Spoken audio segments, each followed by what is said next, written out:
say death is first, divorce is second. Many of my clients would say divorce is much more multidimensional and difficult. What do you think leads to divorce? What people do is they just start sweeping those problems under the rug until there's a mountain in the middle of the living room. Today we have 15-year divorce coach Karen McMahon. She exposes the reality behind divorce through her own personal experience. Stay tuned to find out the lies couples tell themselves to stay stuck and how to escape that trap. What I think we all do is I'm not looking at my part in that. If I'm upset, if I'm triggered, a circumstance or a person must have triggered me. We're all human beings. We all come with our wounds. It may be a marriage that has to end. You could do that without demonizing the person that you brought children into the world with. Oh, he's just a dick, right? He's just like me. He's an asshole, right? He's just like a bad person. It is like a different framework of how we try to rationalize that abusive behavior. How do I talk to my kids, especially announcing the divorce? The rule of thumb is mom and dad get together, they talk about it, and you tell them together. However, the caveat is if one of the parents is going to throw the other parent under the bus or catastrophize what's about to happen, you always put the children first. If the children are not better off hearing it from mom and dad, you do what's best for the children, not what's best for mom or dad. Hello, welcome to the Men's Therapy Podcast. I'm your host, Marc Azoulay, and I'm here with Karen McMahon. She is a divorce coach and a very, very prolific podcaster. She is the host of the Journey Beyond Divorce podcast. She's written a book called Stepping Out of Chaos, Turning Pain into Possibility. And what I really like about her program is that she offers these rapid relief calls. It's a way to just like get a quick call and get some relief when you're going through divorce or divorce on the horizon or you're in divorce recovery. It's great that there's a resource that is almost like a hotline, almost like a crisis hotline that we have in mental health, specifically for divorce. So Karen, welcome to the show. Thanks for having me, Mark. I'm excited for the conversation. Yeah, so I'm really excited. We met at the Big Tent Summit, which was this kind of men's work meeting for leaders in the field, a couple months ago. And I'm looking forward to just getting to know you a little bit better and chatting about divorce, because that's what brings a lot of guys to therapy, I've found. For many men, that is like the rock bottom of their life, is when their relationship ends up falling apart. Yeah, it's a real crisis moment. I often say, they say death is first, divorce is second. Many of my clients would say divorce is much more multidimensional and difficult. Yeah, I mean, death is like it just happens and it's done, right? I mean, I have a number of clients, I'm sure you have tons, right, where the divorce is decades. It's a whole process when you look at joint custody and alimony and child support and all that. And you're dealing with how you feel, how your spouse feels, how your in-laws feel, how your kids, like it's just so, and there's finances and there's housing transitions and there's often job transitions and it's very upending. Well, so I'm sure we're going to dive into all those details, but I wanted to start with your personal story because you've been through a divorce, and I imagine that inspired you to start this work. Can you share a little bit about that with our listeners? Well, first, I was a child of divorce. So my parents divorced when I was about 14 years old. And so I promised myself that I would never divorce. And so when I got married late. I was 34 years old. And so I figured I'd been on my own for 15 years. I knew what I wanted. And yet about 7 years into the marriage, it was very unhealthy and off the rails. And when I was growing up, my dad was an alcoholic. My mom was a rageaholic. And 7 years into my marriage, I looked in the mirror and there I was, this rageaholic person. I had a physical altercation with my spouse that I started. And the very next day, I found a therapist and went into therapy. But it was years, I think, as it is with so many people, like the decision to leave a marriage, and especially when you have children, is such a weighty decision, such a difficult one. So when I finally made the decision to leave, I entered a 3.5-year high conflict divorce. And we didn't have money to split, and it was kind of going to be 50-50. And so if someone were looking at it, they would be like, well, what in the world did you do for 3.5 years? We fought. There was a lot of conflict. And at the end of the day, an attorney had said to me, the divorce will only move as quickly as the slowest moving person. And that has proven to be true for the 15 years I've been doing divorce coaching. And so in my case, my ex stood before the judge and said I had no good grounds. And at the time, New York required it was a no fault state or a fault state. So you had to give grounds. We ended up having the police at the front door. Child Protective Services was called on us 3 times. We had to hire an attorney for the children. We had to hire psychological forensic to evaluate who was the better parent or how could these kids best be parented. We spent money that we didn't have, and we were living under the same roof the entire time. So the kids who, when I told them were 4 and 6, Mark, they had some of the most contentious, tumultuous years of their life while we were all under that roof. My ex was livid and scared and trying to force me to stay, and I was living in the attic and scared and desperate to leave. It was a mess. And at the same time, what I like to say, the way to wrap up this story is it was an absolute living hell, and it was the greatest gift that I've been given in my life at the same time. Say more about that. That's pretty powerful. What do you feel like you got out of going through that process? Everything. I woke up. I went into therapy. I found a 12-step program. I learned to keep the focus on myself. I learned to ask questions like, how important is it? And first things first, and stay in the day, and surrender to a higher power, and trust, and trust, and trust. And so I would say during those 3.5 years, I became a refined and healed version of myself. I became a better mom. I found my self-esteem. I became a better communicator. I will not say I had compassion for my husband. That came many years later. I had no compassion for him. I definitely left my marriage for all of the growth that I achieved. I left my marriage highly judging, highly unforgiving, and I was in an abusive situation. And yet, years later, I was able to find my way first to pity, then to compassion, and then maybe even to understanding, even though 18 years later, I have no relationship with him, and he's still hard to be in relationship with, but I think that it gave me an opportunity to really own what I brought to the table. And that's the biggest part of what I do with my clients, is help them to stop looking across the street at their spouse and know that it takes two. And so if we could focus on what you brought to the table and what you want to heal and refine, then your divorce will be for everybody in the family. I think that's really well said. I agree. I mean, that's the biggest thing. And doing it, without shame or judgment, right? It's like, hey, you probably learned it from your parents or from childhood trauma or conditioning or whatever it is, right? But if you don't do that, you're going to end up just dating the same person with a different coat of paint. Like you're going to attract and date and create the same situation over and over again. So I really like that you focus on that. And I'm curious for listeners, and if you're willing to share, like, what are some of the mirrors that were held up to you about yourself, that you had to work through after going through that rock bottom divorce experience? People will say to me, were there any red flags when you were dating? And there were. I say it was kind of like the 4th of July grand finale. I was just blind. And so I'll start there because I saw all of these things that concerned me, and I ignored my intuition and I abandoned myself. I decided that I fell in love with this man.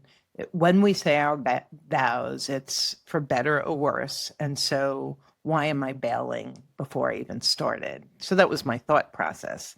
But what I learned later was, because of my childhood and everything else and my codependence, I could fix him. I could make him a better person. And so I'm abandoning myself and hitching my wagon to a person who was already showing a lot of signs of things that were out of integrity with me, out of alignment with me. And so I learned that I abandoned myself. And I learned that one of the hardest things to learn, because he seemed so and was so controlling, was how controlling I was. how I kept trying to control him, change him, fix him, um, as if there was nothing going on my side. And so those were two really big ones. Those are huge. Yeah. And I see that a lot, I work with a lot of like nice guys, and the controlling thing is very common where it's like, I think we think we're helping, or we want the best for them, or it's for their own good, right? There's all these kind of like rationalizations, but it ends up being something that's controlling and ultimately unaccepting of who that person is in front of us. But it can come from this moral high ground that I think keeps a lot of people really stuck. And I think when you're a caregiver, and especially when you lean into the unhealthy caregiving of codependence, then I'm a martyr. I do all of this. Who asked you to do it? I do all of this, and you don't appreciate. Like, there's all of this opportunity to then be bitter and resentful and martyr-like, which is so appealing. And I played in that sandbox a lot. And I can fall into that personally too. It's like I can be doing stuff around the house. I can keep like a very high standard of cleanliness and organization or whatever, right? And it's like my wife doesn't give a shit. She like doesn't care. But in my it can quickly become this like ammo of like, oh, I'm doing this all for you. Look at how much I'm sacrificing for you. And I think that happens really common. And I have to keep, walk myself off the cliff and just be like, I'm doing it for me, right? It's my decision if I want to do these things around the house. I need to be more communicative. But so often we just try to mind read in relationships, I think, or we assume the other person can read our mind or feel our feelings or whatever. Well, I think that one is a big one, right? I was speaking to a client the other day, and she was like, he should know. And I was like, did he tell you he like had mental telepathy? Like, why should he know? But we get that way, especially when it's our spouse. And it's like, I've been together for, we weren't married that long, but spouses who've been together for 10, 20 years, there's this sense that, well, now you should be able to read my mind, which, is so unrealistic. Yeah, I think this pivots to our kind of our first topic of what do you think leads to divorce? And all the people that you've worked with, what patterns do you see? What's a way to nip this in the bud early? These patterns that probably start small, maybe get ignored, and then just all of a sudden kind of atrophy and destroy the relationship. I think that respect and communication are two of the keys. Because when they break down, what people do is they just start sweeping those problems under the rug until there's a mountain in the middle of the living room. And so for me, I look at now, if you're married to somebody who has trauma, has a personality disorder or something like that, these issues are going to crop up really early. And I think whether we're in limerence or we're in denial because it's supposed to be so good, that there's a lot of self-abandoning that goes on. I'm going to ignore that. I'm going to make believe that doesn't exist. And what I think we all do is I'm not looking at my part in that. Like, if I'm upset, if I'm triggered, a circumstance or a person must have triggered me. And so one of my favorite sayings is every upset is a setup. It's a setup to look in the mirror and do personal work, not to attack and blame the messenger. So you may be married to somebody who's difficult in A, B, C, D ways, but if you're triggered, then there's a healing and a refinement for you in that. So stop worrying about them, stop telling them what they're supposed to do, and keep that focus on yourself. And so I think when we do that, right, we have respect for ourselves, we have more respect for the other person, and then we're communicating. And if we can communicate well, as opposed to you, right? Keep it in the I. There are very foundational things that I don't think we're ever taught. Yeah, what are some examples when it of comes those to things? communication? Yeah, what are some examples of blind spots I think people have? Because I agree. I mean, no one teaches us, and you look at the track record on divorce, and you look at my generation, the millennials I'm most familiar with, like we're the children of divorce, or 50% of our parents were divorced. You look at the older generation, and it's like you had people that were traumatized from war, or that were, had families where a parent died or worked out of the house all the time. So it's like we had really shit models a lot of the time. So what are some of those communication skills that you think we're lacking? There's a couple of different things. Keep it in the eye is number one, right? So I experienced, I'm asking for, I request, which has such a different flavor than you. So keeping it in the I is absolutely vital. And then the second one I would say is the ability to actively listen and to acknowledge and validate. And I think people get confused. It's like active listening, right? So you're not working on your rebut while they're talking. You're actually fully, completely listening with curiosity, right? Because most of us listen with this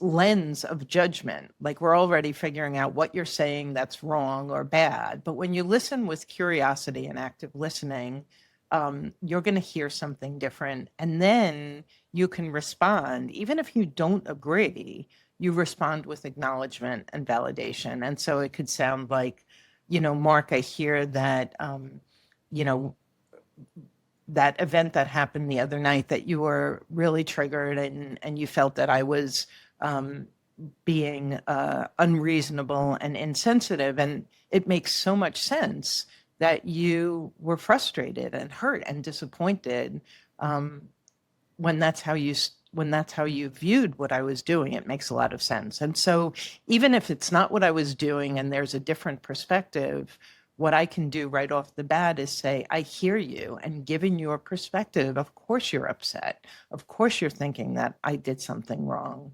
I hear that. And simply acknowledging and validating takes someone from having their dukes up and ready to fight to, oh my God, you heard me, you saw me.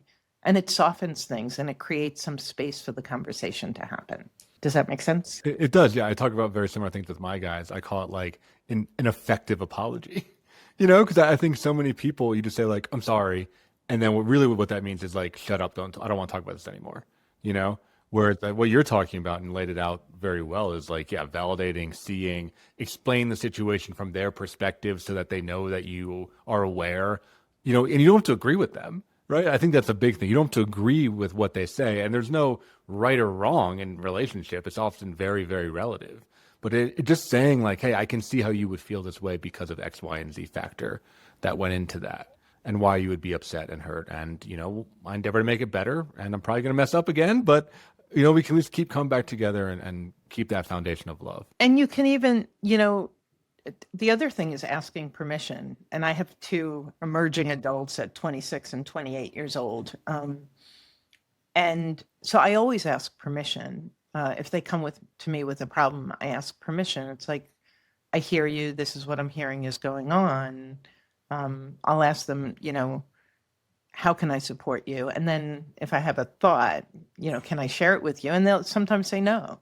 And the same thing with your spouse is to be able to say, or your partner, or whoever you're arguing with, to be able to say, you acknowledge and validate, and then to be able to say, I have another perspective. Would you be open to hearing it? And so it creates more space for that conversation to happen and for everyone to hear each other. I like that. I wanted to ask you about respect. And this is a question, honestly, for me and my work, because I find this to be a wall that I crash up against. So I'm going to just run it past you, right? How do I say this? I find that men lose respect for women because they expect them to be men and vice versa. And what I mean by that is I think like a man loses respect for a woman when he sees his partner not being super disciplined or not being very rational, or not like, focusing on the facts, stuff that is more traditionally masculine. And when I see women lose respect for men is when the man is not emotionally open or vulnerable or, transparent with his feelings. And I'm of the belief that I think there are some limitations between the genders. Like we're never going to fully get or be each other. But I'm curious from your perspective, like how do you preserve that respect when I think in many times we are speaking significantly different languages to each other? For me, the biggest thing is when you're in an interaction with your partner and there's disagreement or different views, to be able to, or even displeasing behaviors, right? So that's what we're talking about here. Like you're not doing A, B, and C. To be able to, number one, have a completely safe container. So there's no judgment. We're not judging each other. Like I have this one mentor and he said, me and my wife agreed to a zero negativity space between us. And then we took it even further and we committed to zero negativity between each of our ears, right? And so what happens then? So much of the conflict that comes up, so much of the disrespect that comes up is because I'm judging you. But if I could hold space and know that whatever you're going through, you've got your childhood wounds, you have your stresses, you have your, strengths and weaknesses, and I can honor, right? It's that honoring as opposed to I need to fix you, I need to change you, I'm right and you're wrong. Like when we can get away from that polarization of I'm right and you're wrong, my way is right, your way is wrong, it invites respect because it's like, okay, well, there's a whole rainbow of possibilities. So seeing the younger person inside my partner, seeing their wounds, seeing, what I know from what they came from, invites so much compassion, and compassion invites respect. And so when couples get to a point where there's that friction, I think the first thing that goes out the window is I don't see you for all of you. I don't see you, Karen, for the little girl you are up until the woman you are now. I see you as being wrong in this way. And so often you're wrong and now you're my enemy. So our problem isn't the enemy, we're enemies. And that's where it all starts breaking down. Yeah, I mean, let's build on that point, right? Because I know you specialize in high conflict divorce. You mentioned earlier in the show that you were, been part of one, so you have, visceral experience, lived experience, as well as, tons of professional experience. When it becomes that adversarial thing, that's a good thing I also focus on with my guys is like, she's not your enemy, right? It's like once it becomes that, it's really, really hard, I think, to come back from. Would you agree with that? And if you play out the tape, like how did that high conflict keep going? So I think that the nuance in many of the situations that I deal with is one person is too self-reflective in some ways, right? Taking the blame, taking on 100%, 200% of the blame, 200% of the responsibility, being that martyr. It's like, I do everything and you do nothing, right? So there's that piece that goes on. And then the other person who's like, it's none of my fault and it's all you and there's nothing wrong with me. And so that's a polarization that happens not in the early stages of a marriage, but right after the limerence and the honeymoon stage over, it begins. What I've been told, and I'm curious what you would say about this, Mark, is like when I was in therapy, one of the things I was told is your tolerance for unhealthy behavior was so high because of the family that you were raised in. And so your tolerance of mom would judge dad would shut down and be the passive aggressive, or he would leave and go drinking. And so when we enter our marriage and we're thinking, oh, I mean, I was 34, a grown ass woman on my own for 15 years. I got my shit together, but not so much because there's a little girl inside of me who there's all types of healing that hasn't gone on. And so I get into this interaction with someone. In my case, I put up with a tremendous amount of abuse, verbal, emotional. Why? And my therapist was explaining how you had such a high tolerance. It was like you were almost set up. So for my high conflict cases, very often I see how the spouse of the more high conflict person comes from a narcissistic mom, an alcoholic parent, a death in the family where they had to grow up and lose their innocence early, like 100 different things that all put them in this position to have that high tolerance for abandoning themselves, taking on the other person's stuff, and then as an adult, just getting really angry at their spouse as if it's all on one side. I agree with that. I mean, I think, yeah, having a rough childhood makes it that you're very, armored, right? And very numb, I think, to a lot of that conflict, and see it as normal. See it as, I think you can see that toxic behavior as love. Oh, he's so emotional or she's so emotional because she loves me so much, right? Like she's calling me at 4 a.m. in the morning, with all these things because she can't stop thinking about me. He gets mad and he's like breaking things, but it's like, oh, it's because he can protect me. He's trying to protect me and trying to keep me, safe. And, he's my asshole kind of thing, right? I mean, there's all these kind of gymnastics that I think we do to justify that. And I'll extend what you're saying is I found that once people do that healing work, they become less tolerant to it. And I see that a lot of what kind of perpetuates a divorce or precipitates divorce rather, where like you have someone that's done a lot of therapy work and their relationships everywhere else are improving. They're getting better at work. Their relationship with their children are getting better. They're getting friends, maybe for the first time and as an adult. And they're like, wait a minute, only my spouse talks to me in X, Y, and Z way. I only have these types of fights with my partner, and it's not changing in this arena. Yeah, I was actually speaking to a client the other day, and she was explaining how she has so much difficulty with communicating. But when we took it out of the communication with her spouse and started talking about her business partner and everyone else, she was like, actually, I'm really communicative and I'm really, and so it was like, wow, I'm not a bad communicator. I seem to communicate poorly in this one setting. And then when we started piecing apart, well, what is it? And she immediately was like, I feel so unsafe. I feel so unsafe because it's 100% negativity zone, because there's always judgment. And so when you get caught in that, then what typically happens is, I regret the decision I made to marry. I feel shame for how long I stayed. I'm blaming and accusing it's them. And so it swings. It's like the pendulum. First, it's all my fault. Then it's all their fault. And then doing the work to settle in the middle, which is we're all human beings. We all come with our wounds. It may be a marriage that has to end because you've outgrown and it's not healthy.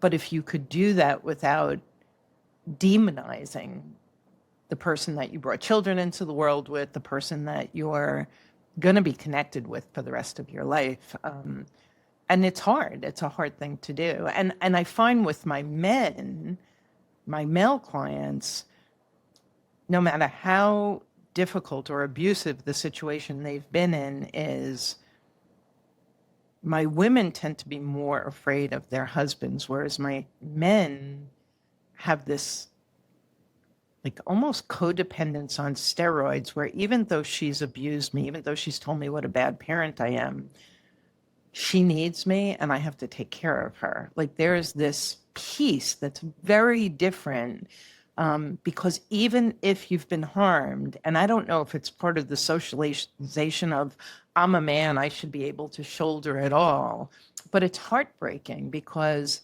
even still, somehow you want to give up yourself to take care of her.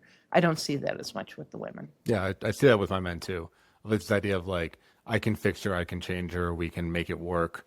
Like it's because I think as men, and has its own set of problems, but I think when we see women harming, we often we say, hey, that person's crazy, and and we do, I think, touch into like, oh, that there's pain there, or she's irrational, or there's like something going on, there's something like wrong with her.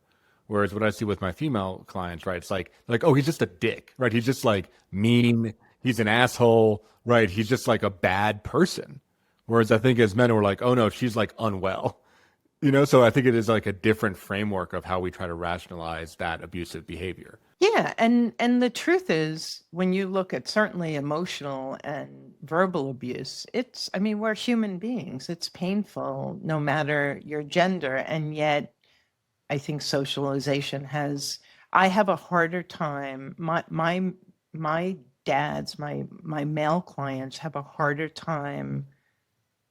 You know what it is that they have, Mark? I think that there's more of a survival guilt attached. It's like if the husband is making a good living, he's going to get 50-50 custody. He might feel really insecure or imposter syndrome around his parenting because of what mom said. But there is this sense that I'm going to be okay, and I'm not so sure she is, and it makes me want to stay.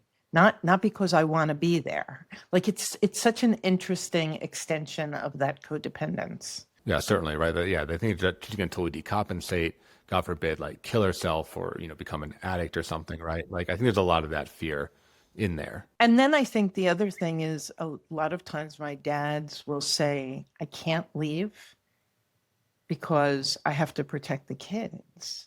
And so that's a really interesting one. And my moms will say that too, but it comes from a different energy. It's kind of like, and I want to say this to the audience. It's like, if you're in a dysfunctional, really unhealthy marriage, staying together for the kids is the worst thing to do, because number one, you're teaching them that this is intimate love, and they're going to go out and they're going to meet and marry some version of you and your spouse and all the dysfunction that you taught them.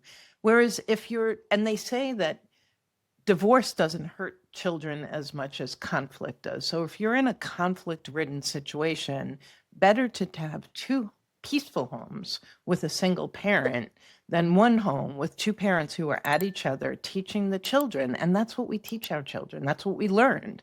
I learned intimate love from my parents, and then I went out and rinsed and repeated. And I've been talking to my kids, even though I divorced early, I've been talking to them about what healthy, intimate love is, because they spent years with me and dad. And that is not what I want them to rinse and repeat. Yeah. Well, let me ask you kind of a different flavor of that question. I was on my list too. Is like, I get it with the high conflict, right? Abusive situations, like get out of there, get the kids out of there, break it up, But what I see with a lot of my guys is like the kind of like dead marriage where they're not really fighting, but they're also not really talking to each other. Maybe they're sleeping in separate rooms. It's like very cold. There's no physical intimacy. And a lot of guys will say like, we're business partners and we can manage a household, but we're not married. There's no relationship here.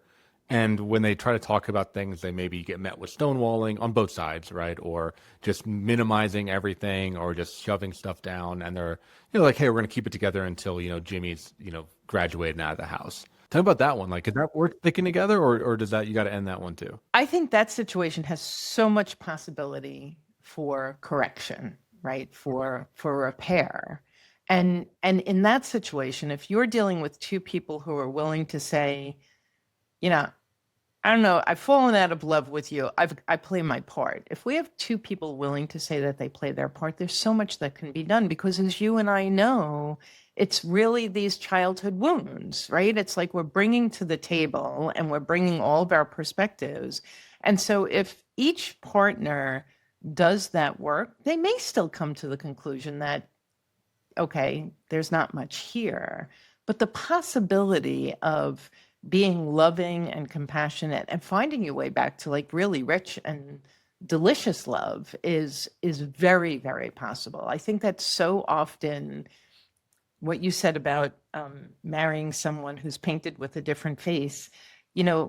First marriages have about a 50% divorce rate. Second marriages at 67. Third marriages at 73. Folks, we're not divorcing the problem. We are the problem. And when we do that, and in these dead marriages that you're talking about, there's so much possibility. As soon as you say, what if I'm the problem? What if I do all of my work and I figure out what's triggering me and why what he or she does like sets me off? What if I do all of that? What changes? And I think that the couples who do that find that everything changes. Everything changes for the positive. And so, of course, if we can keep our marriages together, I think that there's some statistic out there about, there's so many of us single moms raising children with dads that aren't involved. And the statistics show that that is never good for the kids. And so a whole marriage is best. And certainly if you're going to divorce, encouraging the children to have healthy relationships with both parents is vital. Yeah, and not like, shit talking the other parent or throwing them under the bus, or poisoning the well. And I see that a lot on both sides. It's like using your kids as your emotional support, because they're there and they know the spouse, right? It's their parent. So they do know the situation, but I always try to really, really say that's a red line. It's like they are not your support. Get a therapist, go to friends, join a group, like you got to be their parent. You're not your best friend. The level of burden that we put on our children when we talk to them about the other parents, so on the most basic level, my children are 50% their dad. So if I'm bashing dad, I'm bashing 50% of them. secondly, what a burden to put on children. And my kids had a lot of that early on, and they spent years in therapy. And so this burden of having a child begin to receive, absorb, understand, and then ruminate about adult problems. None of us want to harm our children, and yet that's so incredibly harmful. I've done a lot of interviews with childhood experts, and they talk about the child being between both parents, and literally there's something called resist and refuse, and there's 5 different reasons why a child will resist and refuse seeing one parent. The parent could have horrible behavior and could have estranged the child. And one of the parents could have alienating behavior and truly be manipulating the child against the other one. But what is most often the case is both parents are kind of pissing in this kid's ear, and they cannot hold the space. They cannot hold the tension of being tugged by both. And so they're going to lean into one parent because it's the only safe way to be. And oftentimes with my high conflict, they lean into the higher conflict parent because the higher conflict parent is dangerous to go against. Whereas the safer parent, you can criticize them, you can isolate them, you can ghost them. They're never going to stop loving you. And so there's so much complexities. And if we were to just think about this conversation, that this is what, a 6-year-old, a 10-year-old, a 14-year-old is trying to navigate because us, the adults, can't bite our tongue and talk to someone other than our children about what's going on or about our displeasure with the other parent. And we all love our children. And I think that when people realize what they're doing, they're more tuned into stopping. And sometimes we're just operating so unconsciously out of our own fear, triggers, reactivity, that we're doing this thing that's really harmful to the kids and we don't even know it. Yeah, I don't think it's ever malicious, really, right? But I think it is just like people are grieving and they're in so much pain, and that pain is leaking out, and it's like hitting whoever's closest, which is often their children. Doesn't give it a pass, but it does mean like, hey, if that situation, you got to find someone else to help you stop the bleeding. Often a therapist or a coach or a support group or something, right, where you can bleed in a safe place. Yeah, and I think that for all of the things we're talking about, it's so easy to go to shame and regret. And I would just say to your listeners, gentle kindness and compassion towards yourself is the front door. It's where you begin. And so anything you hear from this podcast, from any place else where you feel convicted, it's so normal for so many of us to go right to self-judgment, self-condemnation, shame, regret. That just pushes you further down. That's like taking a bat and beating the shit out of yourself. So instead of doing that, notice it, show yourself incredible compassion and kindness, and begin to pivot. And that will serve you and your children so much better than beating yourself up. Yeah, that's a helpful disclaimer. Yeah, I mean, we try to like hold up the mirror, present some hard truths as a way to like wake you up a little bit so it doesn't become worse. But yeah, of course, it's not about like shaming, but it's to be like, hey, if this is you, take action. Because I think it is your responsibility to take action and try to change the course. No one's going to do it for you. I wanted to ask you another question that I hear a lot from the people I work with going through divorce, which is, how do I talk to my kids, especially, announcing the divorce? I see that as a major source of fear and resistance for a lot of people. It's like, I don't know how to tell my kid, especially if it's a young child. I mean, like that kind of sweet spot, I don't know, call it like 5 to 11 or something, where like they're still very vulnerable, but they do understand what's going on, I think I find that really difficult for people to be able to have the conversation with their child. My kids were 4 and 6 when I told them. And because of my situation, I did tell them alone because I knew Dad was going to have a very scary, catastrophic presentation. And I do say that to my clients. Like, the rule of thumb is Mom and Dad get together and they talk about it and you tell them together. And if at all possible, you do that. However, the caveat is if one of the parents is going to throw the other parent under the bus or catastrophize what's about to happen, you always put the children first. If the children are not better off hearing it from mom and dad, you do what's best for the children, not what's best for mom or dad. That's my personal opinion. That's how I coach people. So if you're telling them together, well, whether you're telling them together or apart, there's the anatomy of the conversation. And I'll just say the sandwich approach is a piece of communication that I didn't mention earlier, but sandwich approach is just a great approach for any difficult conversation, which is you start off with a soft button. Marc, you and I have had a lot of years together. We've brought beautiful children into the world, and I know that we both want to do what's best for them. We've been trying for a while. It's not working. So that's the conversation with the husband. With the kids, the conversation is, we love you so much. And we have something we want to tell you. And we want you to know that mommy and daddy will always love you. And so you start out with that bun. And then depending on your circumstances, you don't give a lot of detail. It might be, you guys know that there's been a lot of fighting going on in the house. And so mommy and daddy are taking a time out. We're separating. Or you might use the divorce word. That's a personal decision. You don't have to use the D word. It may depend on you, your kids, the age of your kids. But you talk about it, that we love you. This thing is happening. And so we're shifting, we're pivoting, we're separating, we're divorcing. It's not your fault. Vital point. It's not your fault. This is completely between mommy and daddy. And then things are going to be okay. And as much detail as you can give them. And what you can't give them, like maybe you don't know where one parent is going to live, as this unfolds, we're going to let you know every step of the way. And the other thing is, it is absolutely not a one and done conversation. I want you to come back to me, ask me many questions. I'm going to be checking in on you. And then you check in on them. You check in on them for weeks, for months.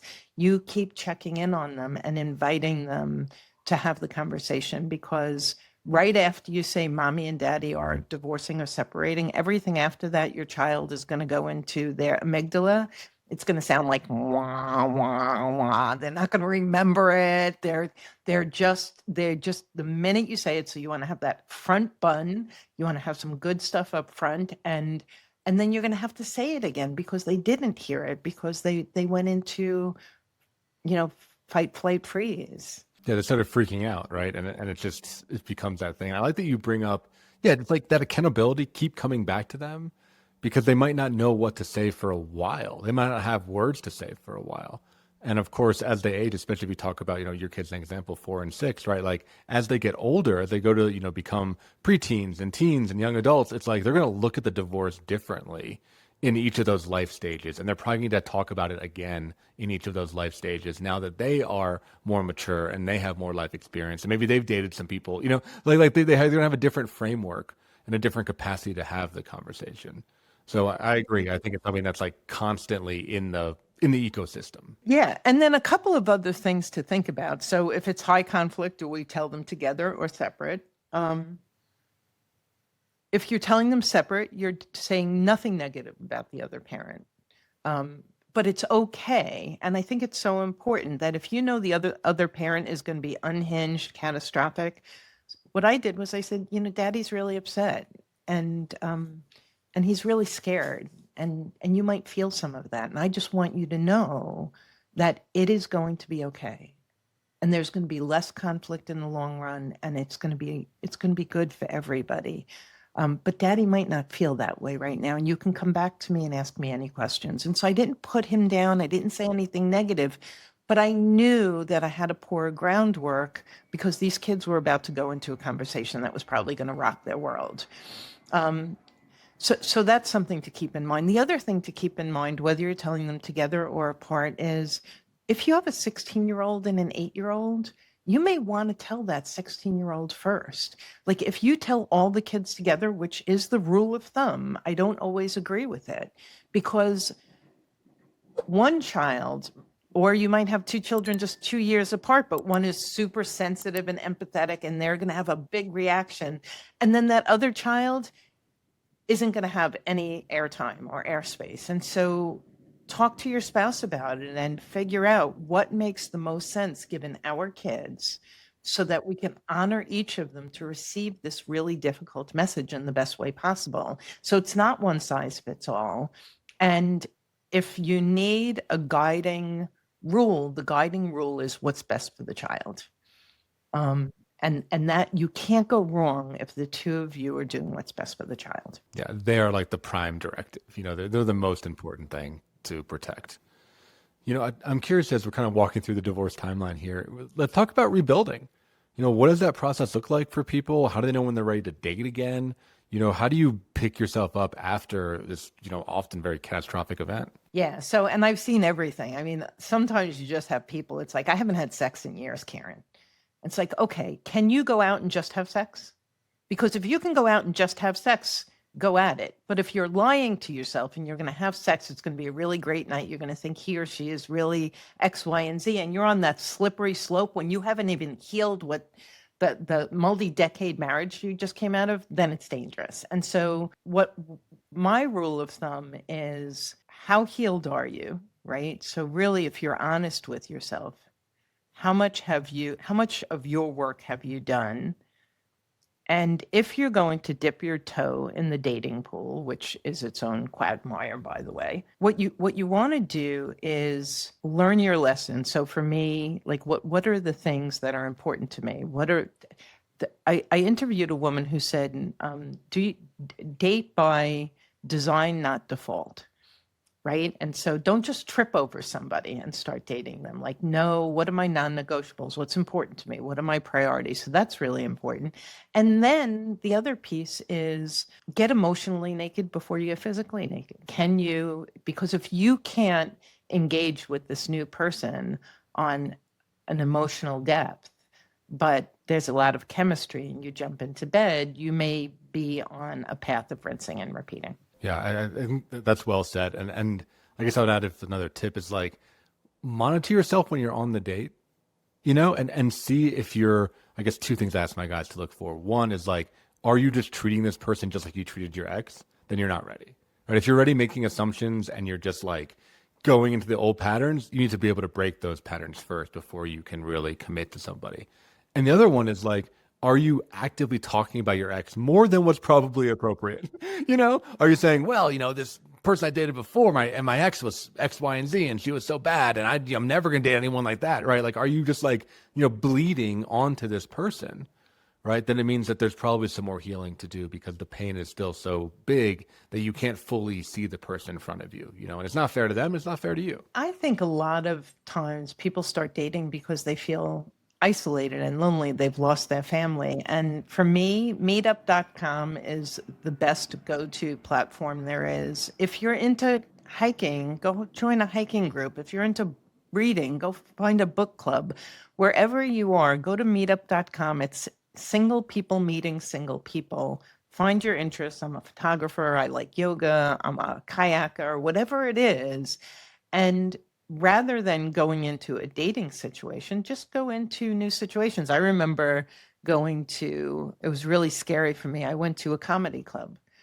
So I'm not a big late night person going out. And so here I'm going into a comedy club, which is a bar with a bunch of strangers.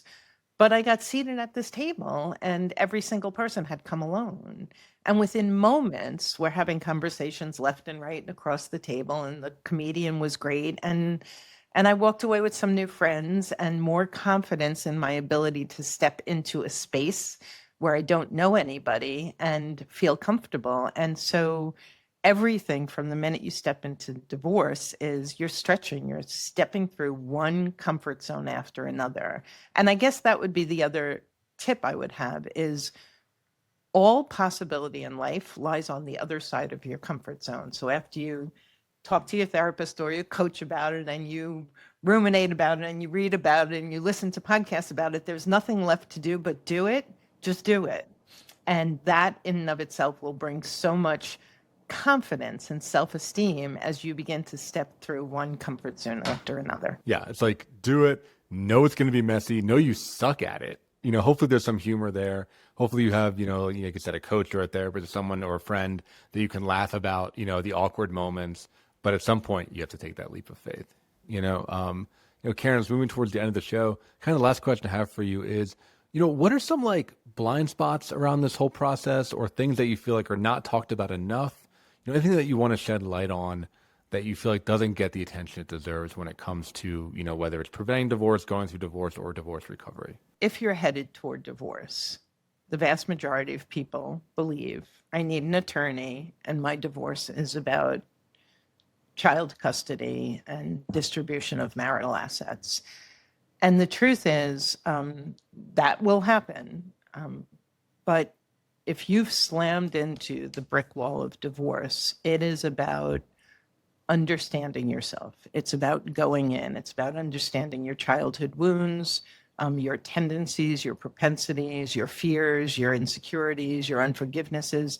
I like to say everything is how we're in relationship. What's your relationship with money, with forgiveness, with judgment, with boundaries, with codependence? And so if you're slamming into a brick wall, while you have to hire a matrimonial attorney, you need to understand what the process is. You need to negotiate all the details.